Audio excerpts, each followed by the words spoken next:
Gente, tudo bem? Como é que estão as coisas? Frio aí? Porque aqui tá uma maravilha de frio. É sensacional, ainda mais acompanhado por um rodízio de água. Sensacional. Mas chega de delongas, vamos ao nosso assunto, vamos ao que interessa, vamos para a aula desta semana. Senhores, pensei o seguinte: esta aula eu vou fazer uma revisão do que nós já vimos sobre citoplasma, acho importante. Então, o que eu vou fazer são os exercícios da apostila. Então, por favor, dá uma pausa no vídeo aqui, pegue sua apostila, pegue lá o seu caderno, porque eu vou fazer a parte da- das questões discursivas, tá? Então, um tempinho lá para você pegar sua apostila, tem espaço para a gente preencher lá, e assim a gente vai fazendo uma revisão e já vai preenchendo a tua apostila também, beleza? Não é uma coisa assim bem interessante, bem boa, eu acho necessário a gente fazer só exercícios hoje, beleza? Acompanha comigo ali o primeiro. Olha só, o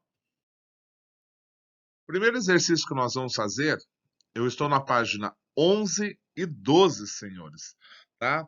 Eu vou fazer o exercício número 2. Então, por isso que eu coloquei página 11, porque ele começa na página 11, mas as respostas vão estar ali na página 12, tá?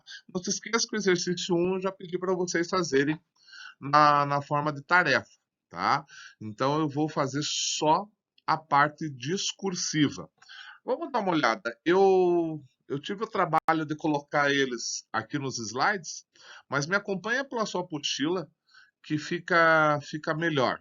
Então, dá uma olhadinha lá. Ó, então vamos lá para o exercício 2. O exercício 2 ele diz o seguinte: o protozoário conhecido como ameba é um organismo unicelular que se move por meio da expansão de pseudópodes. Sobre esse tipo de locomoção, responda as questões. Letra A. Que estrutura celular é responsável pela formação dos pseudópodes? Então, gente, quando nós começamos a falar sobre citoplasma, eu falei para vocês que o citoplasma é uma região que compreende entre a membrana plasmática e o núcleo. Essa região ela é preenchida por um colóide, uma geleia chamada hialoplasma. Nesse hialoplasma, eu poderia diferenciar duas partes. O citossol, lembram-se, né? Que era uma região mais líquida, vamos dizer, era composto de água, sais minerais, proteínas, carboidratos, partículas insolúveis, né? Era onde eu achava as organelas citoplasmáticas. E eu tinha uma região que era o citoesqueleto. E esse citoesqueleto, ele já era ele era composto por uma rede, né? Uma, uma rede de proteínas que fazia essa sustentação da célula. Como o exercício está falando sobre a ameba é um ser unicelular, um protozoário, ela faz o que a gente chama de movimento ameboide, né? É nem aquela geleia que o pessoal vende aí, a moeba, tá? Só que como é que ela vai fazer isso? Isso vai acontecer quando ela começa a montar e desmontar esse citoesqueleto que ela tem. Então, esse citoesqueleto da ameba ele é formado por uma proteína chamada actina, né? Então, ele desfaz aquela rede da actina numa determinada localização do citoplasma. Ele desfez, não tem mais a sustentação, o citoplasma escorre. O citoplasma escorreu até dar uma certa tensão na membrana plasmática, refaz-se a rede da actina, ou seja, se refaz o citoesqueleto, essa projeção fica estruturada e puxa o resto do corpo. E quer se movimentar de novo? Novamente, desmonta a rede de actina, o citoplasma escorre, remonta ela, estrutura, puxa o corpo. Isso é uma projeção ameboide. Então, senhores, a resposta da letra A seria o citoesqueleto, né? Então é só colocar ali citoesqueleto, beleza?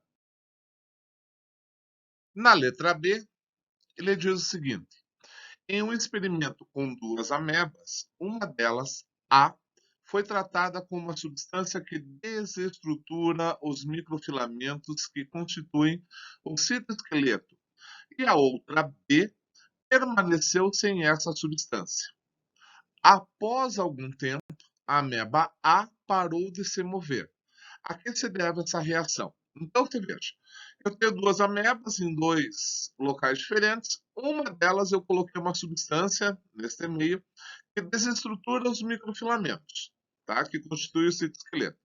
O que vai acontecer? Ora, nós acabamos de ver que o movimento ameboide é uma montagem e uma desmontagem do citoesqueleto, né? Das fibras e proteínas de actina. Se eu coloco uma substância que desestrutura isso, ele simplesmente vai desfazer essa rede de actina do citoesqueleto e não vai ter mais um movimento ameboide. Então a ameba só vai escorrer e vai ficar parada. O que vai contê-la vai ser a sua própria membrana plasmática, né? Vai ficar ali naquela tensão. Então, essa ameba vai parar de se locomover. Como que seria então a resposta, professor? Assim, ó, com a adição da substância que desestrutura os microfilamentos, a estrutura do citoesqueleto foi comprometida. Assim, a ameba A, não conseguindo mais emitir pseudópodes, ficou imóvel. Vou colocar aqui para vocês verem. Olha só. O número 3 é bem simples. Diz assim, ó, explica a relação dos centríolos com a divisão celular. Vejam, senhores, centríolos eram aqueles microtúbulos que nós conversamos, né? Era uma organela não membranosa que faziam cílios e flagelos, mas uma das funções que ele tinha era a divisão celular. E eu falei para vocês na aula que seria algo que nós veríamos mais para frente, logo depois que eu falar sobre núcleo, logo depois que eu falar do metabolismo celular, a gente vai falar só sobre a divisão celular. Mas como as organelas estão aqui, nós podemos falar. Para que servem os centríolos na hora da divisão celular? Veja, a divisão celular, a célula, ela tem que permanecer com o mesmo número de cromossomos que a célula que está originando. Se isso não acontecer, nós teremos problema. Tá? Só para vocês terem uma ideia, um exemplo, já adiantando o nosso expediente, será a formação de uma síndrome conhecida como síndrome de Down.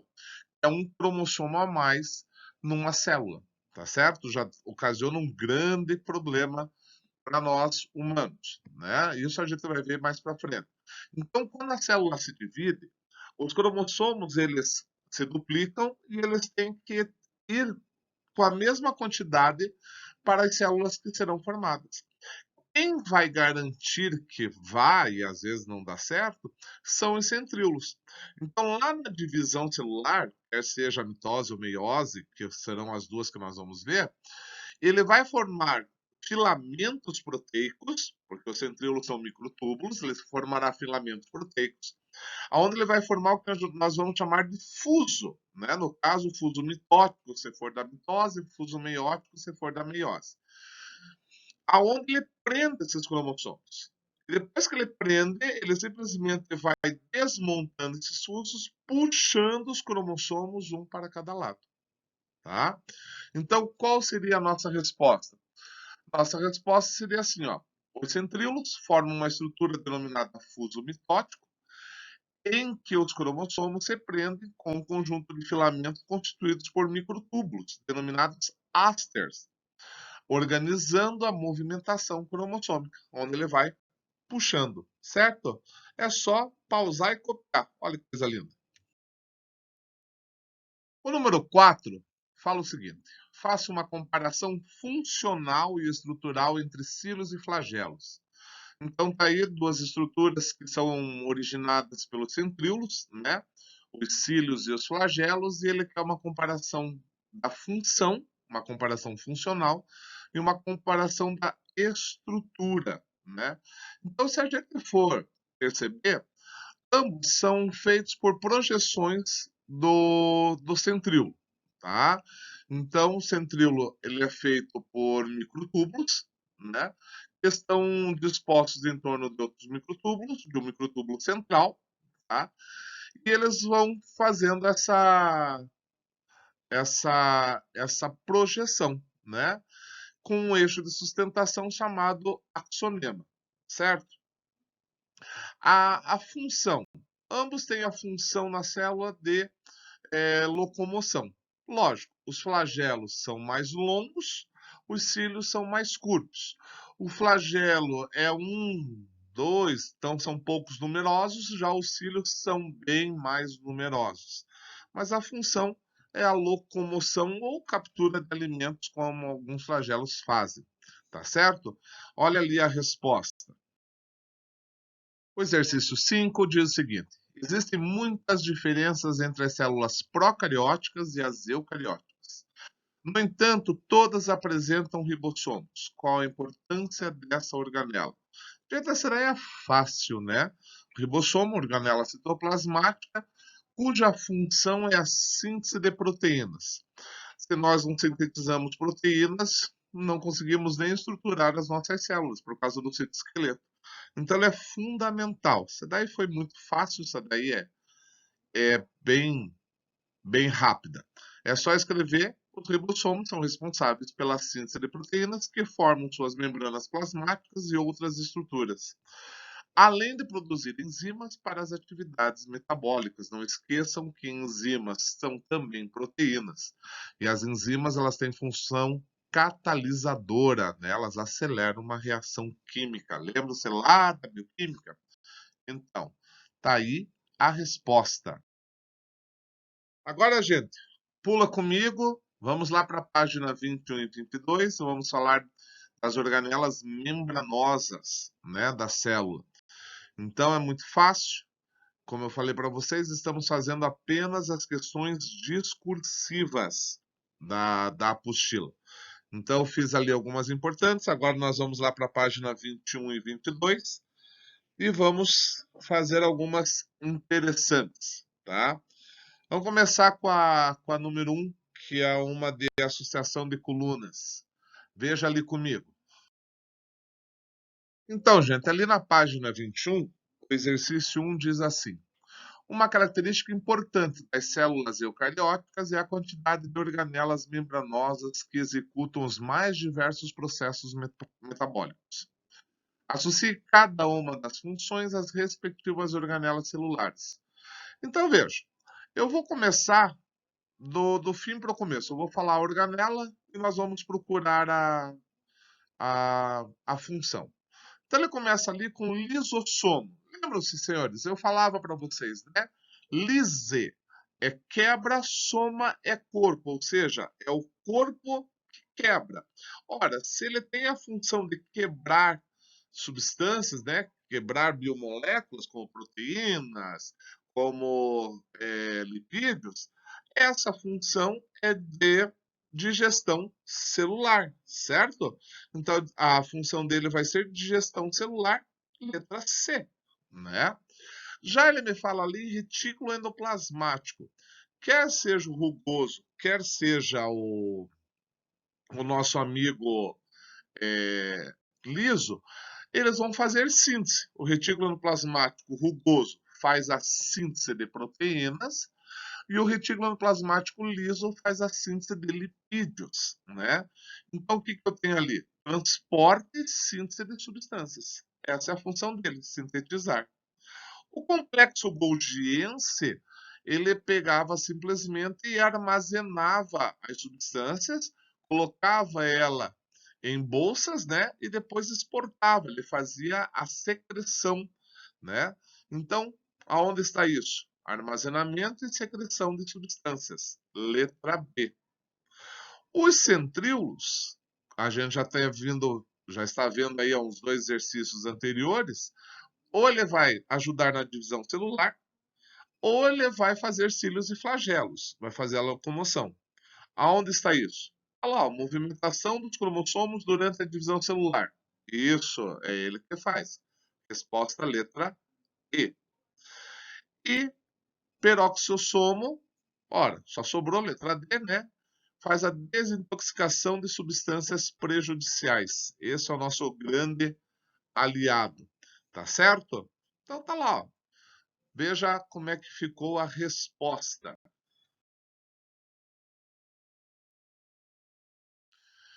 Vamos agora no exercício 4. Diz assim: as células podem morrer de dois modos: pela atividade de um agente ambiental, lesão ou produtos químicos, ou por apoptose. No primeiro, a célula incha, a membrana não controla mais a entrada de água e íons, arrebenta e seu conteúdo esvazia-se. Nesse caso, ocorre uma necrose e a região inflamada. A apoptose tem grande relação com os lisossomos, pois nessas organelas liberam as enzimas digestivas que fazem com que as células se autodestruam. Em seguida, a célula é fagocitada por macrófagos, nesse caso não há reação inflamatória. Em relação à apoptose celular, responda às questões. Qual a importância desse processo para o equilíbrio do organismo?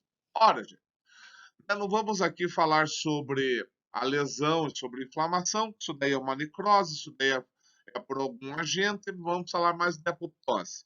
Se vocês se lembrarem lá da nossa aula, ou é só vocês irem lá rever, ou então na sua apostila, você vai ver que a apoptose é aquilo que a gente chama de morte programada, né? Então chega uma determinada hora, o lisossomo arrebenta, ele extravasa o seu conteúdo para a célula.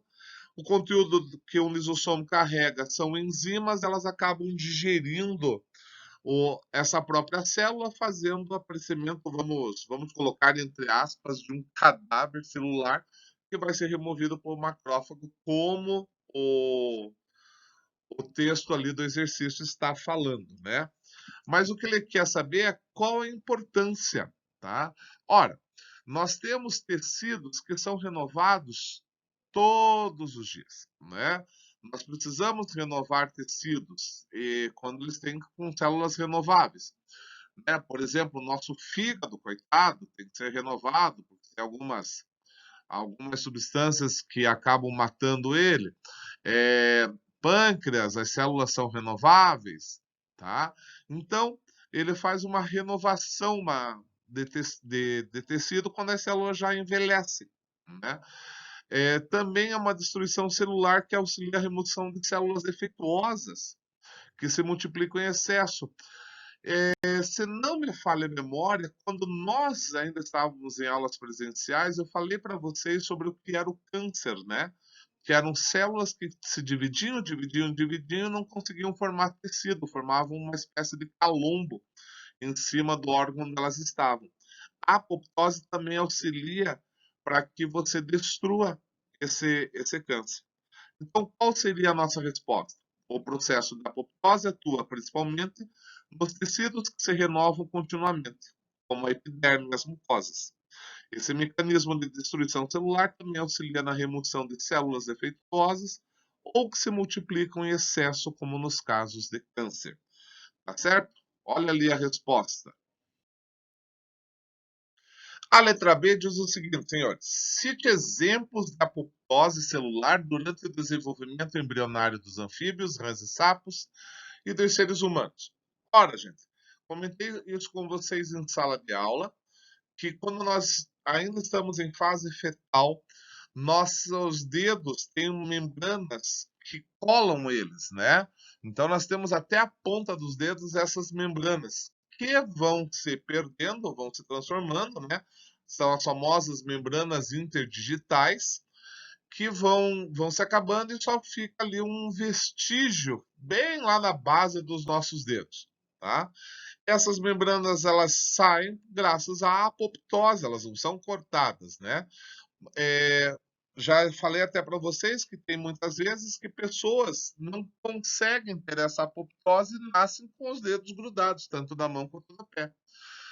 E no caso do desenvolvimento de rãs e sapos, né, é, está ali na formação, na metamorfose, quando o girino que tem cauda vai perdendo essa cauda, ela vai regredindo, né, até a formação de um sapo, de uma rã adulto, então na regressão da sua cauda, essa metamorfose.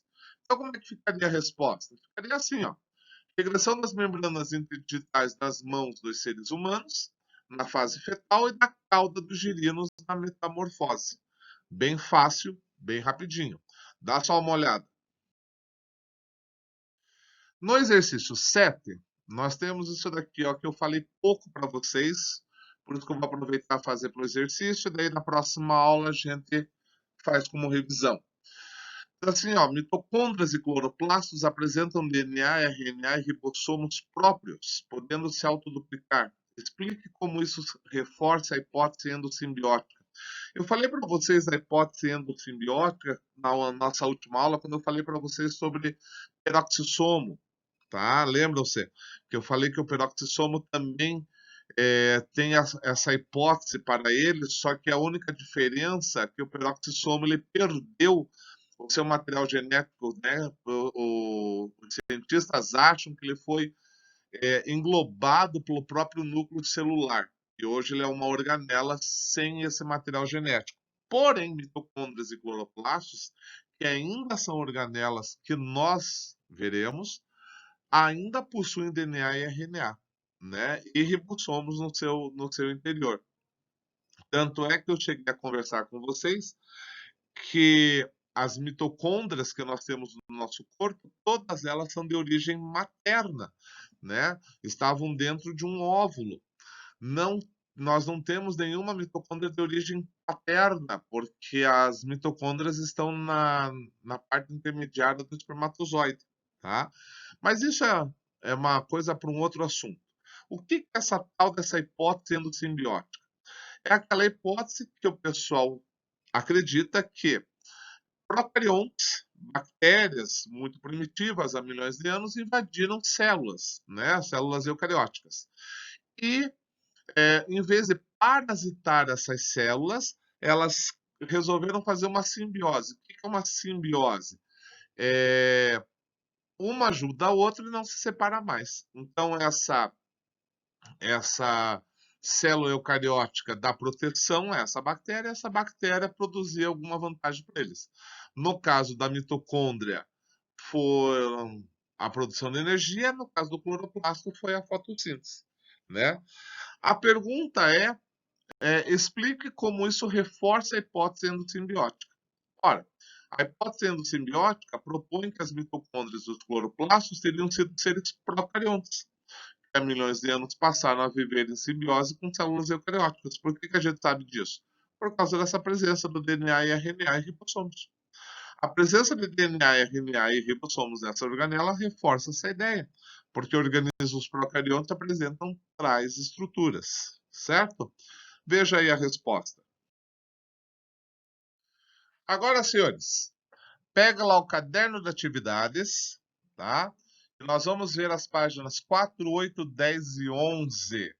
Então, pega lá seu caderno de atividades e vamos para essas páginas. Também com questões discursivas para a gente colocar. Me acompanha. Então, olha lá o número 4 da página 4, né? É possível identificar dois movimentos celulares importantes, ciclose e movimentos ameboides. Explica a importância desses movimentos para as células. Então, gente, ciclose. Ciclose é quando ocorre na própria célula, né? Nenhum organismo é estático, nenhum organismo ele está parado, propriamente dito. Então, a ciclose é o próprio movimento do hialoplasma, né? Das suas substâncias. Isso é importante porque vai levando aminoácidos, vai levando substâncias que as organelas podem ir utilizando, né? E já os movimentos ameboides, nós já falamos inclusive nessa aula, que é como algumas células se movimentam, como é o caso dos leucócitos, glóbulos brancos, e das próprias amebas, né?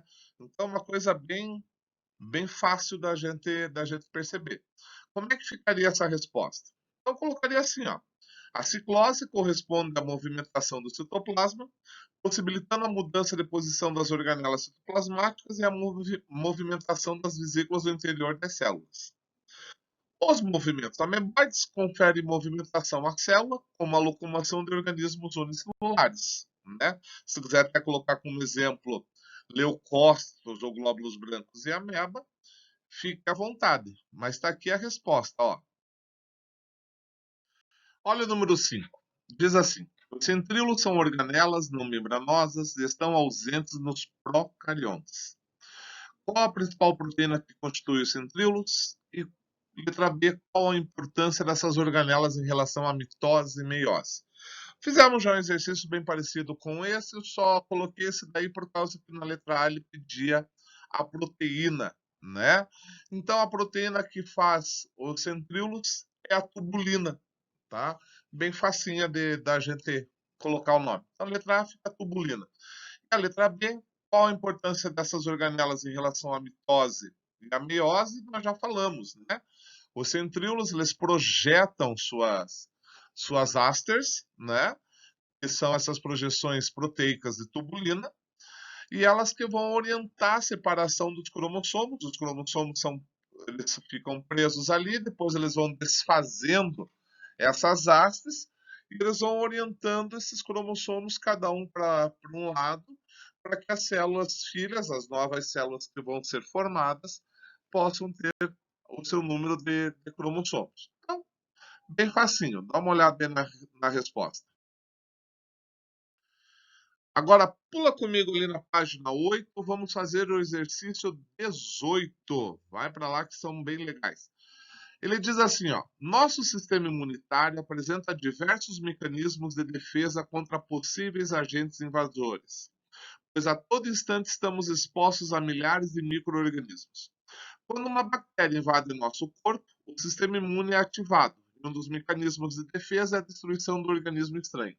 Ele está falando aqui, né, senhores, da ação de um glóbulo branco. Ele tem duas ações, uma ação ativa e uma ação passiva. A ação passiva é quando ele fabrica, ele detecta o micro-organismo invasor e ele fabrica o anticorpo contra ele, né? É, como, por exemplo, para vírus.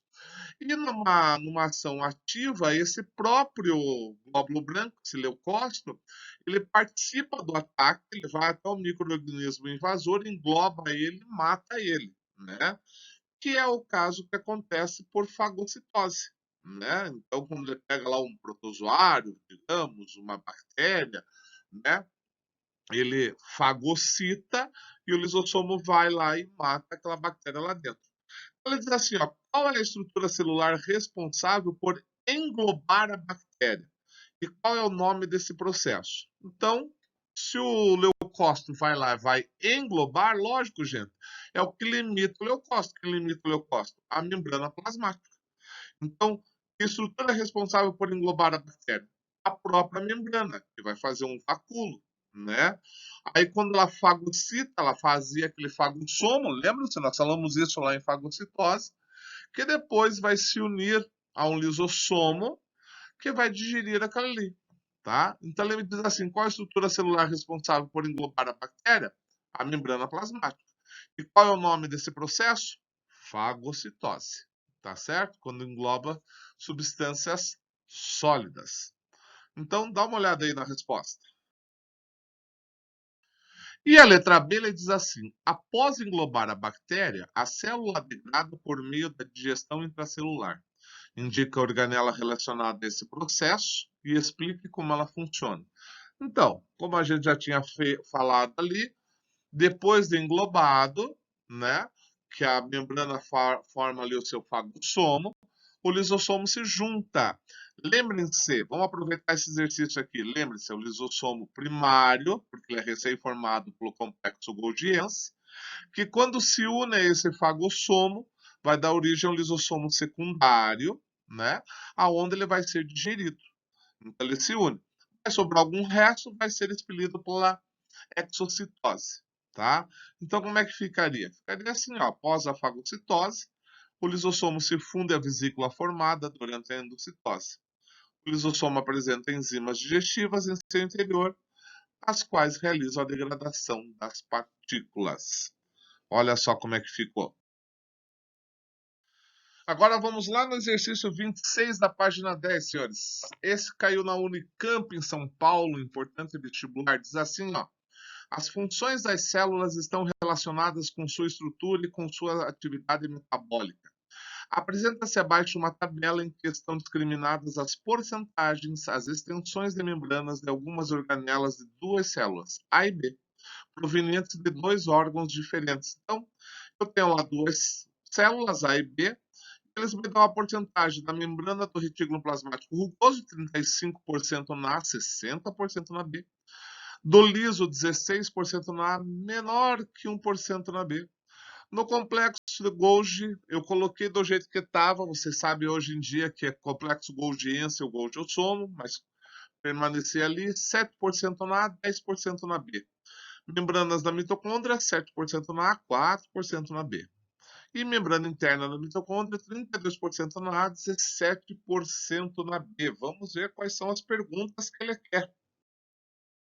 Então, a letra A, ele fala o seguinte: compare os dados das células A e B e indique em qual delas predomina a atividade de detoxificação e em qual predomina a atividade de secreção. Ora, gente, a atividade de detoxificação, ela predomina na célula A, né? Porque ela tem o retículo plasmático liso. Lembra o seu peroxissomo? Ele destrói e manda para o retículo liso para que ele vá fazer suas devidas o restante de neutralização e leve embora da célula. Já a secreção é uma coisa do nosso Golgi-somo, né? Então,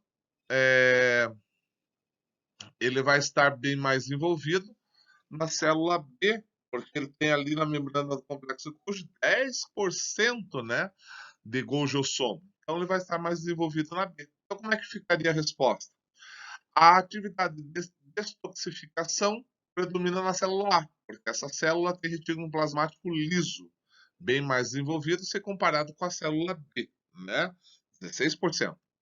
Já a atividade de secreção predomina na célula B, pois apresenta retículo plasmático granuloso e complexo golgiense bem mais desenvolvido, né? Falei para vocês ali que o complexo golgiense é 10% na B, 7% na A. Tá certo? Então é só você dar uma olhadinha aí, ó. Olha só. E a letra B, gente, nós ainda não falamos sobre esse assunto. Falei para vocês que vou colocar, mas como o exercício estava bom para a questão A, eu vou completar com a letra B aqui para vocês. Mas saibam que eu estou adiantando a matéria. Diz assim, ó. Experimentos bioquímicos realizados com os dois tipos celulares mostraram que a célula A apresentava metabolismo energético mais elevado do que a célula B. Como resultado desses experimentos podem ser conformados a partir dos dados fornecidos pela tabela. Gente, quando a gente fala em metabolismo celular, é produção de energia, e isso é função das mitocôndrias, tá? Já estou falando porque eu sei que nós ainda não falamos sobre isso, nem as etapas dessa formação dessa energia que vai ser a respiração celular. Isso será as nossas próximas aulas. Eu ainda tenho que falar ainda de núcleo primeiro para depois falar de metabolismo com vocês, tá? Mas não se preocupe. Então, se você olhar, né, os dados da tabela indicam maior extensão de membranas externas e internas da mitocôndria na célula A do que na célula B. Então, a célula A ela teria um metabolismo muito mais eficiente, muito maior do que a própria célula B em questão. Então, a resposta seria essa, célula A. Veja lá. E o último exercício, gente, bem interessante, é o 29, lá na página 11, diz assim, ó. A ingestão frequente de álcool pode aumentar a tolerância a essa substância por parte do organismo. É assim que começa a parte biológica do vício, né? Você vai ficando cada vez mais tolerante, você vai aumentando a dosagem, né? E por que eu falo da parte biológica? Porque o vício também tem uma parte psicológica, né? Aquela de uma pessoa de ter que beber para fazer tal coisa, beber para criar coragem, beber para poder falar com alguém, essas coisas impossíveis e desastrosas que causam depois beber, porque tem que ir na festa e tem que beber até cair, porque daí todo mundo vai dar risada, daí todo mundo vai achar que eu sou o legalzão da festa. Você vai criando cada vez mais tolerâncias, né? Até uma hora que o teu organismo precisa daquela substância, né? Chega uma hora que a ingesta é tão grande, a ingesta de álcool tem que ter uma conotação alcoólica, um teor alcoólico tão grande que nós chegamos a ter alcoolistas né? Vejam, que a gente não fala mais em alcoólatra, né? Alcoólatra é aquele que faz uso do álcool. Hoje nós chamamos de alcoolistas as pessoas que sofrem com esse problema, né? Da bebida. O alcoolista, tem alcoolistas que chegam ao nível de ingerir o álcool de posto, né? Eles vão lá, colocam na garrafinha, misturam com suco em pó e mandam bala, né? Então é bastante perigoso.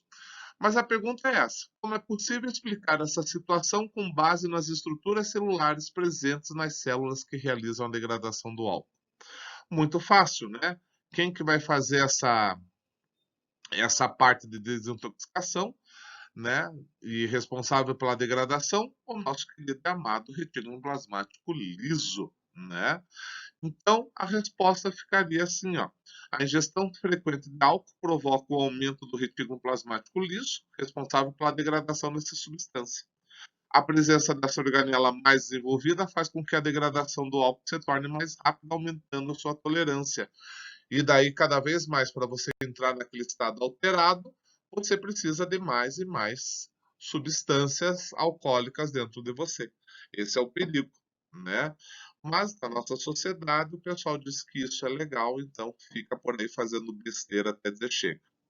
Beleza? Dá só uma olhada na resposta aí, ó. E lógico, depois de tanto exercício só eu fazendo e vocês ouvindo, tá na hora de vocês fazerem. Então, continua aí no caderno de atividades, páginas 4, 5, 6, e olha só os exercícios. Presta atenção, é um, ou dois ou três. Pula, vai para o 7, o 8, o 9 e o 10. Falou, gente? Bons exercícios. E agora a gente vai se ver. Olha só um pouquinho. Pronto, voltei, certo? Gostaram da aula de exercício? Eu acho importante a gente sempre dar uma revisada para retomar, afinal de contas, é uma vez na semana, tá certo? Continua os estudos, gente. Eu aqui da minha casa, desse lugar aqui solitário. Espero encontrá-los em breve, né? Espero com muita vontade. Mas continue estudando, gente. Vamos lá. Esse ano ninguém esperava. Vamos embora, né? As coisas estão acontecendo. Um beijo, uma boa semana. Fiquem bem. Fiquem todos com o Papai do Céu. Beijo, gente. Tudo de bom.